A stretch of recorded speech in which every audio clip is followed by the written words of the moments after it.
በዛሬ ቪዲዮአችን ላይ በቴክ ሪቪው እጅግ ከባድ የተሰኘ የዓለም ውጊያ ወይም ጦርነት የተነሳበትን የተለያዩ የጦር ቴክኖሎጂዎችን እንመለከታለን። በእስራኤል እና በኢራን መካከል ከባድ የሆነ የባሊስቲክ ሚሳይል ልውውጦች እንዲሁም ፋይተር ጀቶች ከነ አሜሪካ አይነት ትላልቅ ሀገራት ደግሞ ድጋፍ ሲደረግ ዲፌንሳቸውም ላይ ተመልክተናል። ታዲያ በዚህ ቪዲዮ ላይ የምንቃኘው ምን አይነት ሚሳይሎችን ተጠቅመዋል፣ ምን አይነት የአየር መቃወሚያዎችን መከላከያዎችን ተጠቅመዋል፣ ዋጋቸውስ ምን ያህል ነው? የጦርነትን አስከፊነት የማያውቅ የማይገነዘብ የለም ብዬ ተስፋ አደርጋለሁ። ነገር ግን ጦርነት ምን ላይ ደርሷል፣ ምን አይነት ቴክኖሎጂዎች ተጠቅመዋል የሚለውን በዚህ በሰሞኑ የኢራን እና የእስራኤል ውጊያ ላይ የነበሩትን ክስተቶች ዝርዝር አድርገን የምንመለከትበት ወቅታዊ ቪዲዮአችን ነው። ወደ ቪዲዮአችን ከመግባታችን በፊት ላይክ፣ ሼር እያደረጋችሁ ማሳሰቢያ ልሰጥ የምፈልገው ደግሞ ጦርነትን እንደማልደግፍ ለየትኛውም ወገን እንደማላዳላ በዚህ ቪዲዮ ላይ የተጠቀሟቸውን ቴክኖሎጂዎች፣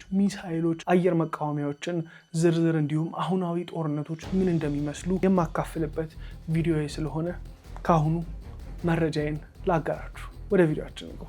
የበርካታ ድርጅቶችን ንግድ ያዘመነ የቴክኖሎጂ አውራ ዲጂታል ኮንስትራክት ከቀላል የድርጅት ገለጻ እስከ ዌብሳይት ስራ በተቀላጠፈና ዘመናዊ መንገድ ገንብቶ በአጭር ጊዜ ያስረክባል። ዘመኑን የዋጀ የዲጂታል ማርኬቲንግ ስራ ከነፃ የማማከርና እገዛ አገልግሎት ጋር በመስጠት በደንበኞቹ ተመስግኗል። ዲጂታል ኮንስትራክት ለሆቴሎች፣ ለካፌና ሬስቶራንቶች የሚሆን የኪዋር ዘመናዊ ሜኑ ዴቨሎፕመንት እንሰራለን። በ0955 92 8986 ወይም በ0910 50 98 41 ላይ ሃሎ ይበሉን። ድርጅቶን ከዘመኑ ጋር ያራምዱ።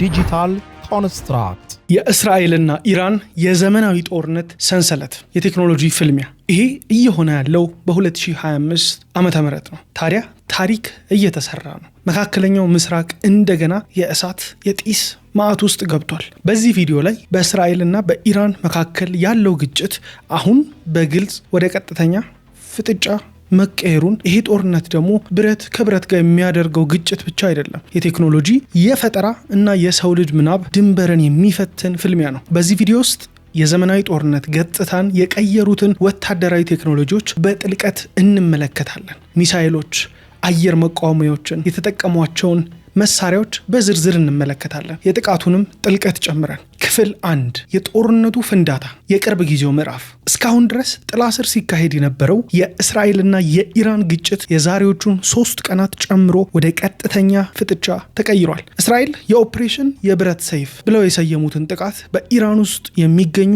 ቁልፍ የኒውክሌር ፋብሪካዎችን፣ ወታደራዊ ካምፖችን እና ከፍተኛ መሪዎችን ኢላማ አድርጋ የአየር ጥቃቶቿን ሰነዘረች። የአልጀዚራ ዘገባዎች እንደሚያሳዩት እስራኤል የኢራንን የኒውክሌር አቅም ሙሉ በሙሉ ለማጥፋት ትግል ላይ ነች።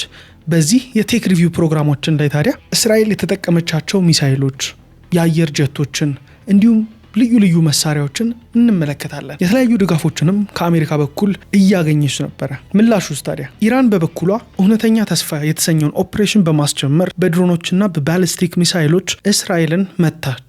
የኒውዮርክ ታይምስ ዘገባ እንደሚያመለክተው ይህ የኢራን ምላሽ ለዓመታት ሲጠበቅ የነበረ ቢሆንም አሁን ግን የክልሉን ሁኔታ ሙሉ በሙሉ ቀይሮታል። የ2 ቀን ውጊያ ውጤት አሳዛኝ ነው። እስራኤል በራሷ ምድር 13 ዜጎቿን አጥታለች እስከ ዛሬው ዘገባ ድረስ። በኢራን በኩል ደግሞ 78 ሰዎች መሞታቸው ከ320 በላይ መቁሰላቸው ተነግሯል። ይሄ ሁሉ የሚሆነው ደግሞ በኒውክሌር ድርድር ላይ የነበሩ ንግግሮች ሙሉ በሙሉ ሲቋረጡ እና የክልሉ ሰላም አደጋ ላይ ሲወድቅ ነው። ታዲያ በዚህ ዘመናዊ ጦርነት ውስጥ ወገኖች የትኛውን የጦር መሳሪያዎች እየተጠቀሙ ነው? ክፍል 2 የኢራን መርዶ ሚሳይሎች። የኢራን ወታደራዊ አቅም ባለፉት ዓመታት ከፍተኛ እድገትን አሳይቷል። በዋናነት በራሷ አገር ውስጥ የምታመርታቸው በርካታ አይነት ባሊስቲክ ሚሳይሎችን ተጠቅማለች። በዚህ ግጭት ውስጥ የኢራን አየር ኃይል በቁጥጥር የበላይ ባይሆንም የመሬት ሚሳይሎቿን ግን ዋነኛ የጥቃት መሳሪያዎቿ ናቸው። የኢራን አዲሱ ኮከብ ሀጅ ቃሲም የተሰኘው ይህ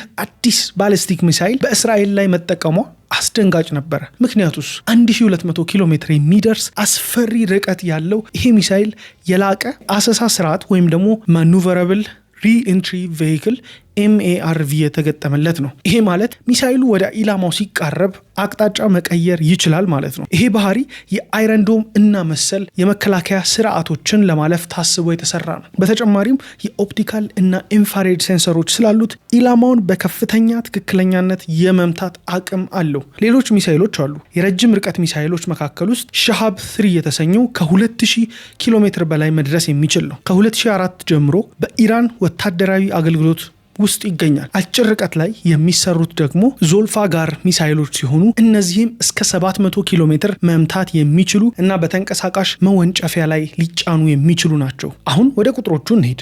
የእስራኤል መከላከያ ሰራዊት እንደገለጸው ኢራን በአጠቃላይ ከ270 በላይ ባሊስቲክ ሚሳይሎችን ወደ እስራኤል አስወንጭፋለች። ይህን ቪዲዮ እስከማጠቃልልበት ድረስ ከነዚህ ውስጥ 22 ሚሳይሎች ኢላማቸውን እንደመቱት ተገልጿል። የዋጋውስ ጉዳይ ካላችሁኝ እያንዳንዱ የኢራን ባሊስቲክ ሚሳይል ዋጋው ከ5000 የአሜሪካን ዶላር በላይ ሊደርስ እንደሚችል ይገመታል። ይሄ ማለት ኢራን በአንድ ምሽት ላስወነጨፈቻቸው 270 ሚሳይሎች ብቻ ወደ 1.35 ሚሊዮን ዶላር ወጪ አውጥታለች ማለት ነው። ቁጥሩ ትልቅ ነው ወይ ካላችሁኝ በእጅጉ አነስተኛ ቁጥር ነው። ምክንያቱም ሌሎች እነ እስራኤል እና አሜሪካ የሚጠቀሟቸው ሚሳይሎች ለአንድ ተተኳሽ የሚያወጡት ከዚህም በላይ ሊደርስ ስለሚችል ነው። የእስራኤል የብረት ጋሻ ወይም ደግሞ አይረን ዶም ስለሚባለው በጥቂቱ ልንገራችሁ። ምክንያቱም እነዚህ 270 ሚሳይሎች ወደ እስራኤል ሲተኮስ እንደ ብረት ጋሻ ሆኖ ያገለገላቸው በኢራን ሚሳይሎች ዝናብ ስር የእስራኤል መከላከያ ስርዓቶች ፈተና ላይ ነበሩ። እስራኤልም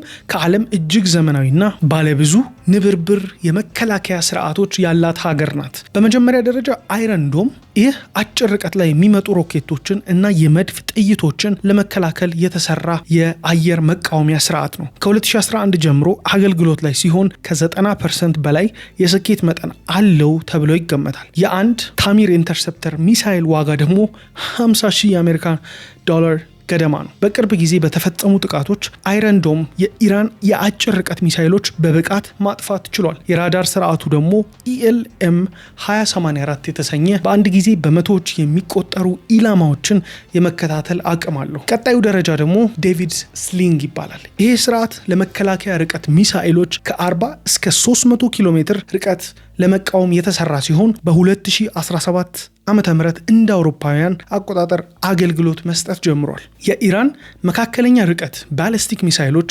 ለመምታት ወሳኝ ሚናን ይጫወታል። የአንድ ሚሳይል ዋጋ እስከ 2 ሚሊዮን የአሜሪካን ዶላር ሊደርስ ይችላል። ስተነር ኢንተርሰፕተር ሚሳይል ባለ 2 ሴንሰር ሲስተም፣ ኤሌክትሮ ኦፕቲካል እንዲሁም ራዳር ቴክኖሎጂዎች ስላሉ ከፍተኛ የመምታት ትክክለኛነትም አለው። እናም የመጨረሻው ግን የመጨረሻ ያልሆነው አሮ ሲስተም የተሰኘው ከዩናይትድ ስቴትስ ጋር በጋራ የተሰራው ስርዓት ለረጅም ርቀት ባሊስቲክ ሚሳይሎች እስከ 2400 ኪሎ ሜትር እና ከአካባቢ አየር ውጪ የመጥለፍ አቅም አለው። አሮ2 ደግሞ ከ1990ዎቹ መጨረሻ ጀምሮ አገልግሎት ላይ የዋለ ሲሆን አሮ3 ደግሞ በ2017 የተጀመረ ነው። ኢላማዎች በከባቢ አየር ውጪ የመጥለፍ አቅሙ እጅግ የላቀ ነው። የኢራንን ሀጅ ቃሲም የተሰኘውን አይነት ሚሳይሎች ለመከላከል ዋነኛ እስራኤሎች የሚጠቀሙበት መሳሪያ ነው። የአንዱ ሚሳይል ዋጋ እስከ 2 ሚሊዮን የአሜሪካን ዶላር ሊደርስ ይችላል። ታዲያ እስራኤል በአጠቃላይ ያስወነጨፈቻቸው ሚሳይሎች እንዲሁም ኢራን በአጠቃላይ የምታስወነጭፋቸው ለመከላከል የምታወጣቸው የሚሳይል ዋጋዎችን ስታነጻጽሩት የኢራን በእጅጉ አነስ ያለ ነው። ታዲያ እስራኤል ስንት ሚሳይሎችን መታች? ዘገባዎች እንደሚያመለክቱት እስራኤል ከጠቅላላው ኢራን ሚሳይሎች መካከል ከ80 እስከ 90% የሚሆኑትን ሚሳይሎች እንደመታች አስታውቃለች። ይሄ እጅግ አስደናቂ የስኬት ታሪክ ነው። ሆኖም የዋጋው ጉዳይ እጅግ ከባድ ነው። ለምሳሌ 100 ሚሳይሎችን በአይረን ዶም ለመምታት ብቻ ቢያንስ 5 ሚሊዮን ዶላር ሊያስወጣ ይችላል። ቢያንስ አሮ እንዲሁም ዴቪድ ስሊንግ ሲጨመሩበት እስራኤል በአንድ ምሽት ለመከላከል ከ100 ሚሊዮን የአሜሪካን ዶላር በላይ እንዳወጣች ይገመታል። ይሄ ደግሞ በጦርነት ውስጥ የቴክኖሎጂ ዋጋ ምን ያህል እንደሆነ የሚያሳይ ነው። እስራኤል ግን ወደፊት የምትመከትበትን ሌላ ቴክኖሎጂ አላት። አይረን ቢም ይሰኛል። ይሄ ገና በመሰራት ላይ ያለ ሌዘር ቴክኖሎጂ ሲሆን በጣም አነስተኛ ወጪ በጥቂት ዶላሮች የማክሸፍ አቅም አለው ተብሏል። በ2024 የሙከራ ስኬቶች ቢያሳይም ገና ሙሉ በሙሉ አገልግሎት አልጀመረም። ነገር ግን ወደፊት የመከላከያ ጦርነት ገጽታ ሊቀይረው የሚችል ታላቅ ፈጠራ ነው። እስካሁን የተመለከትናቸው የአይረን ዶም ሌሎቹም የመከላከያ መሳሪያዎችን በቃ ዜሮ የሚያስገባ አይነት መሳሪያ ነው። ክፍል 4 ዘመናዊ ጦርነት እንዴት ተለወጠ?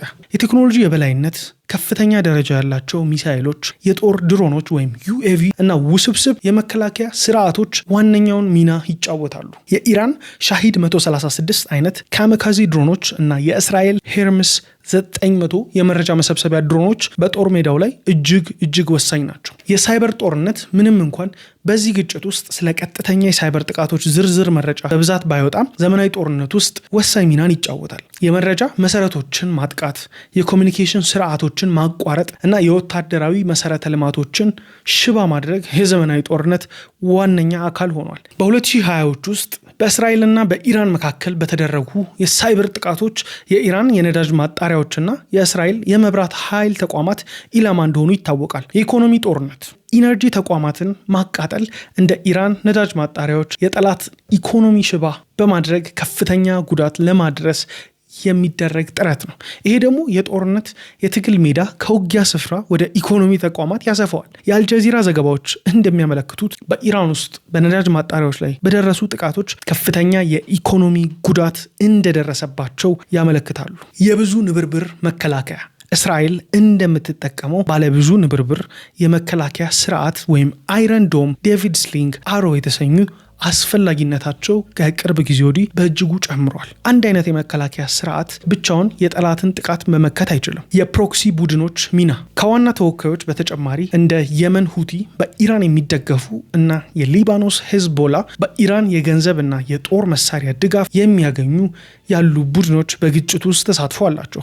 እነዚህ ቡድኖች ከዋና ተዋናዮቹ ውጪ ሆነው ጦርነትን የሚያቀጣጥሉ ወኪሎች ሆነው ያገለግላሉ። ክፍል 5 ተሳታፊዎቹ እነማን ናቸው? ኢራን፣ እስራኤል፣ ዩናይትድ ስቴትስ፣ የየመን ሁቲዎች፣ ሌሎች የክልል ቡድኖች ናቸው። እንዲሁም ዓለም አቀፍ ማህበረሰብ።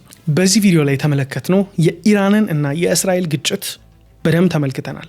አሁንም ቀጥሏል። ይሄ ጦርነት የጥይት የቦምብ ፍልሚያ ብቻ አይደለም። የዘመናዊ ቴክኖሎጂ፣ የሰላዮች ጦርነት፣ የሳይበር ጥቃቶች እና የዓለም አቀፍ ዲፕሎማሲ ውስብስብ መረብ ነው። ወደፊት ምን ይዞ ይመጣል? አንድ ነገር ግን ግልጽ ነው። የቴክኖሎጂ አብዮት የጦርነትን ገጽታ ለዘለቄታው ቀይሮታል። የሰው ልጅ በራሱ የፈጠራቸው እነዚህ አስገራሚ መሳሪያዎች መጨረሻቸው ምን ይሆናል? መልሱ እኛ ራሳችን ላይ ነው። በዛሬ ቪዲዮአችን ላይ አሁናዊ ሁኔታ ይቃኝ ነው። የእስራኤልና የኢራንን ውጊያ ነው። በጣም የተመለከትኳቸው ቴክኖሎጂዎች አስፈሪ እንዲሁም አስደንጋጭ ናቸው። አንድ ሀገር ከየትም ርቀት ላይ ሆኖ አንድን ሀገር መምታት የሚችልበት ጊዜ ላይ ደርሰናል። በጣም የሚያስፈራ ነው። ውጊያዎች ደግሞ ወታደርና ወታደር እርስ በርስ መሬት ላይ ተገናኝቶ ሳይሆን ረጅም ርቀት መጓዝ በሚችሉ እጅግ ከባድ ፍጥነት ያላቸው ሃይፐርሶኒክ ሚሳይሎችንም ተመልክተናል። እንግዲህ እኔ ፍጥነታቸው ሲመቱት ጌም ነው የሚመስለው። በጣም የሚያስደነግጥ ጊዜ ላይ ደርሰናል። ስለዚህ ሀሳብ አስተያየታችሁን በኮመንት አጋሩልኝ። በሰሞኑ የተመለከትነውን በእስራኤልና በኢራን መካከል የተፈጠረው ውጊያ ላይ ያሉ ቴክኖሎጂዎችን የቃኘንበት የቴክ ሪቪው አሁናዊ ፕሮግራማችን ነበረ። እንዴት ተመለከታችሁት? በሌላ ቪዲዮ እስከምንገናኝ ሀሳብ አስተያየታችሁን በኮመንት አስቀምጡልኝ። ሰብስክራይብ፣ ላይክ እያደረጋችሁ ይመቻችሁ።